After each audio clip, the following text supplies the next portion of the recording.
Alright, how do we solve this question? Question आपने देखा, consider the following transformation. First order reaction है, first order element reaction. ठीक है। K1 K2 K3 rate constant है, step one step two and step three का। Activation energy दे रखी है हर स्टेप की। ओवरऑल के दे रखा है आपको K1 K2 divided by K3। आपसे पूछा है ओवरऑल एक्टिवेशन एनर्जी भी गिवन है। ठीक है। तो आपसे E3 की वैल्यू पूछी हुई है कि स्टेप थ्री का जो एक्टिवेशन एनर्जी है वो क्या होगा। तो देखो, आर्गेनियस इक्वेशन हम क्या लिख सकते हैं, K is equal to A E raise to power minus E A by R T. ठीक है। तो इसको मैं मान लेता हूँ, लेट से फर्स्ट स्टेप के लिए ये ई ए वन है, ये ई ए टू है, ये ई ए थ्री है। ओवरऑल, ओवरऑल क्या है, overall you have E A as activation energy. ठीक है। तो यहाँ से शुरू करते हैं। K is equal to K1 into K2 divided by K3। तो इसको आप क्या लिख सकते हैं, देखो K1 क्या होगा, तो K1 is A1 E raise to power minus E A one divided by R T, multiply K2 A2 E raise to power minus E A two by R T divided by K3, तो that is A3 E raise to power minus E A three by R T. तो ये terms को combine कर लो, तो यहाँ पे क्या आएगा, this will be A1 A2 bye A3। एक तो ये टर्म आ गई। एक्सपोनेंशियल में क्या टर्म आएगी, one by R T common ले लो।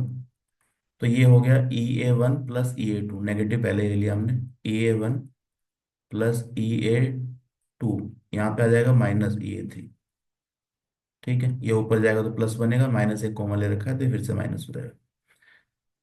अब यहाँ पे इसको भी लिख दो, के को क्या लिख सकते हैं, A overall E raise to power minus E A overall divided by R T. Now do the comparison. तो ए की वैल्यू क्या हो गई, A1 A2 bye A3। Activation energy क्या हो गई, तो ई ए इज इक्वल टू ये ब्रैकेट वाली value, E A1 plus E A2 minus E A3। अब कुछ वैल्यूज गिवन है क्या, देखो ये किलो जूल पर मोल में 200 एंड 300, ये 400 है E A। तो overall is 400, E A1 two 300 and 200। तो दिस इज 300, दिस इज 200, ये पता करना है आपको E A3। तो E A3 को इधर ले जाओ, 400 को उधर ले जाओ, चेंज कर लो साइड। तो E A3 will be equal to, this is 500 minus 400। तो E A3 की वैल्यू आ गई 100। यूनिट क्या है, तो यूनिट देख लो आपने क्या लिया था, यहाँ किलो जूल है, यहाँ भी किलो जूल है।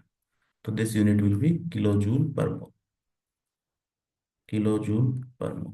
ठीक है। आपसे पूछा है E A3, तो यही पूछा है, दिस विल बी 100। तो करेक्ट आंसर आपका 100 आ रहा है। ठीक है। तो ध्यान क्या रखना है, आरईएस इक्वेशन से क्या होता है, A E raise to power minus A by R T. Overall क्या दे रखा है, तो K1 K2 और K3 को इस फॉर्म में लिख लो। टर्म्स करेक्ट करेंगे तो A1 A2 बाय A3 एक साइड में आ गया, exponential one by R T common है सब में, ये E A1 plus E A2 minus E A3। इसको भी इसी फॉर्म में लिख लो, देन कंपेयर। एक्सपोनेंशियल के ऊपर जो उसको कंपेयर कर लो, तो वन बाय आर टी तो यहाँ कॉमन ही है, नेगेटिव भी कॉमन है। ई ए की वैल्यू क्या हो जाएगी, this one, this value is for E A overall. तो यहाँ से E A3 की वैल्यू आपके आंसर आ जाएगी, करेक्ट आंसर इज 100।